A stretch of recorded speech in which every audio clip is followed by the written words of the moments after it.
Hi friends, welcome back to Happy Family Channel.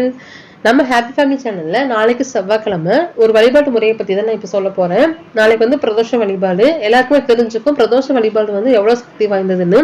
இருக்கிற விரத வழிபாட்டு முறையிலேயே வந்து நம்ம வந்து பிரதோஷ வழிபாடு தான் மிகவும் சக்தி வாய்ந்தது. சிவனை நினைச்சு நம்ம கும்பிடக்கூடிய ஒரு வழிபாடு அது. நம்ம ஒவ்வொரு பிரதோஷத்துக்கும் நம்ம வழிபாடு வந்து சரியா மேற்கொண்டு வந்தோம்னா நம்ம வந்து கண்டிப்பா நம்ம நினைச்சு பார்க்க முடியாத அளவுக்கு நம்ம வாழ்க்கையில நல்ல மாற்றம் வரும். அந்த பிரதோஷ வழிபாடை வந்து நம்ம எப்படி செய்யணும், அதனால என்ன பலன்றதை நம்ம வந்து பார்க்க போறோம். ஒரு மாசத்துல பாத்தீங்கன்னா நமக்கு 2 பிரதோஷம் இருக்கு ஃப்ரெண்ட்ஸ். ஒண்ணு வந்து வளர்பிறை பிரதோஷம், இன்னொன்னு வந்து தேய்பிறை பிரதோஷம்.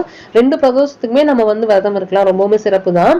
அந்த பிரதோஷ நாள் அன்னைக்கு பாத்தீங்கன்னா காலையில நம்ம எழுந்திருச்சு எப்போதும் போல எழுந்திருச்சு குளிச்சு நீராடிட்டு சிவனை நினைச்சு வழிபடணும். அந்த அன்னைக்கு நம்மளால முடிஞ்சா ஃபுல் டே விரதமும் இருக்கலாம், இல்லைன்னா நம்மளால என்ன முடியுமோ அது பண்ணலாம். ஒருவேளை விரதம் இருக்கலாம், 2 நேரம் இருக்கலாம், இல்ல நம்ம பொதுவா ஃபுல்லா இருக்கவங்களும் இருப்பாங்க, அது மாதிரி இருக்கலாம். அதே மாதிரி பிரதோஷ காலம்னு பாத்தீங்கன்னா சாயந்தரம் 4 மணில இருந்து 6 மணி தான் அந்த பிரதோஷ காலம்னு சொல்லுவாங்க. அந்த நேரத்துல நம்ம பக்கத்துல இருக்க சிவபெருமான் கோயிலுக்கு போயிட்டு அங்க நடக்கிற அபிஷேகம், நந்தி பெருமானுக்கு நடக்கிற அபிஷேகம், சிவபெருமானுக்கு நடக்கிற அபிஷேகம், இதெல்லாம் வந்து பாக்குறது ரொம்பவும் சிறப்பு.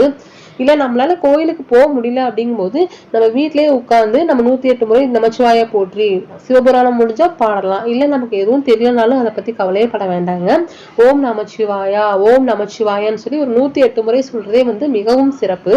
இது வந்து நீங்க வந்து தொடர்ந்து செஞ்சு பாருங்க, கண்டிப்பா உங்களுக்கு ஒரு மாற்றம் வரும். இந்த பிரதோஷ தினத்தன்னைக்கு சிவனை நினைச்சு நம்ம வழிபடுறது எவ்வளவு சிறப்போ அதே அளவுக்கு சிறப்பு வந்து நம்ம நந்தி பெருமானை வணங்கணும். ஏன்னா சிவனோட வாகனம் வந்து நந்தி பெருமான் தான். சோ நம்ம ஃபர்ஸ்ட் நந்தி பெருமான் கிட்ட வணங்கிட்டு அவர் காதுல சொல்லிட்டு நம்ம வணங்குறது வந்து நம்ம சிவனையே வந்து நேரடியாக வணங்குறதுக்கு சமம். அதனால நம்ம கோயிலுக்கு போகும்போதே முதல்ல நந்தி பெருமானை வணங்கிட்டு தான் நம்ம சிவனை வழிபடணும்னு சொல்லுவாங்க பிரதோஷ தினத்தன்னைக்கு. பிரதோஷம் அப்படின்னா என்ன பொருள் பாத்தீங்கன்னா பிற தோஷம், நமக்கு இருக்கக்கூடிய பிற தோஷங்கள் எல்லாத்தையும் களையிறது தான் இந்த பிரதோஷ வழிபாடு. இந்த பிரதோஷ வழிபாடை நம்ம முறையா கடைபிடிச்சு வந்தோம் அப்படின்னா நம்மள வந்து சிவபெருமான் எல்லா தோஷங்கள்ல இருந்தையும் காத்து நமக்கு ஒரு நல்ல வாழ்க்கையை வந்து நமக்கு அளிப்பாரு. அதனால நீங்க வந்து எல்லா பிரதோஷங்கள்லையும் விரதம் இருந்து சாமி வந்து வணங்குறது மிகவும் சிறப்பு. அப்படி முடியல அப்படின்னாலும் ஒரு 9 வாரம், ஒரு 11 வாரம், இந்த மாதிரி நம்மளால எவ்வளவு வாரம் முடியுமோ தொடர்ந்து அந்த பிரதோஷ காலங்களை நம்ம வழிபடணும். அப்படி வழிபட்டு வரும்போது நமக்கு இருக்கக்கூடிய தோஷங்கள் எல்லாம் நிவர்த்தியாகி நம்மளுடைய வாழ்க்கை வந்து மேன்மையடையும். உங்களுக்கு நான் கூர்ந்த இந்த பிரதோஷ வழிபாடு வந்து புரிஞ்சிருக்கும்னு நினைக்கிறேன் ஃப்ரெண்ட்ஸ்.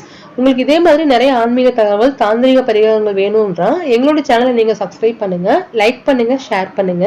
நாங்க போடுற எல்லா வீடியோஸும் உங்களை வந்து சேரும். ஓகே ஃப்ரெண்ட்ஸ், நன்றி, வணக்கம்.